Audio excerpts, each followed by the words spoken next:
Il y a une chose qui m'a beaucoup choqué, moi, c'est le jour où j'ai découvert que dans les comptes de la République, les comptes de l'État annuels, parce que ça représente 3 milliards, on rajoute la vente de la drogue dans les comptes de l'État pour le PIB national de l'année. C'est là qu'entre en scène le blanchiment d'argent. C'est ce que fait Saul Goodman dans Breaking Bad pour Walter White. Prendre de l'argent sale de la drogue, prendre un petit commerce légal et faire passer l'argent sale en prestations fictives. Ce que le gouvernement omet, c'est de dire que depuis les années 90 et encore plus depuis 2017, un projet patient et minutieux est à l'œuvre.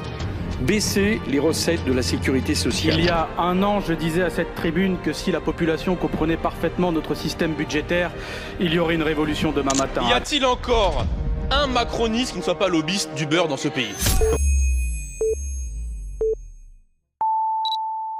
Pour acheter un appartement, une voiture, un commerce, si vous ne pouvez pas lui donner d'origine légale. C'est là qu'entre en scène le blanchiment d'argent. C'est ce que fait Saul Goodman dans Breaking Bad pour Walter White. Prendre de l'argent sale de la drogue, prendre un petit commerce légal et faire passer l'argent sale en prestations fictives. Il y a même une théorie qui dit « L'argent de la drogue est la seule chose qui a empêché la chute de l'économie mondiale en 2008 ». À cause de cette déréglementation et de cette éborisation directement du secteur, on a une montée des violences, de l'insécurité.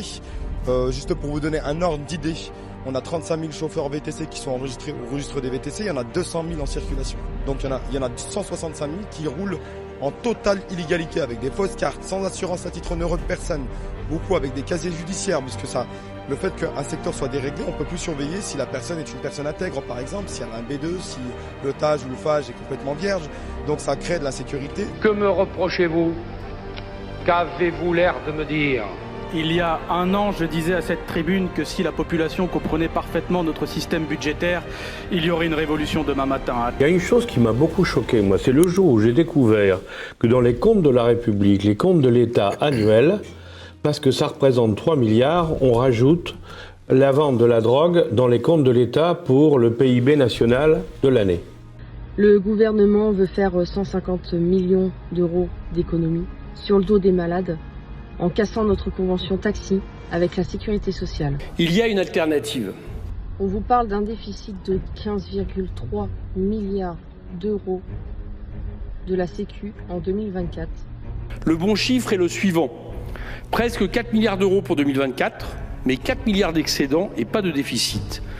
L'État oublie volontairement de compter les 19 milliards d'euros qui partent chaque année pour rembourser la dette Covid via la CADES. Que l'État a largement fait porter à la sécurité sociale sans aucune justification.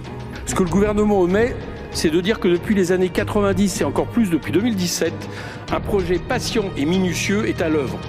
Baisser les recettes de la sécurité sociale. Cette idée date des conservateurs américains qui, depuis les années 80, veulent, je cite l'économiste Alan Greenspan, affamer la bête. Et pendant ce temps, Uber doit à la France 10 milliards d'euros. Y a-t-il encore un macroniste qui ne soit pas lobbyiste du beurre dans ce pays ? On s'attaque au secteur public pour le privatiser grâce à des entreprises étrangères. C'est ce que moi j'appelle une colonisation économique en fin de compte. Mais on se souvenant d'une chose, c'est que c'est pas les travailleurs ubérisés qui sont les responsables, c'est les plateformes. Pour remonter à la genèse, et la genèse c'est qui? BlackRock, Vanguard.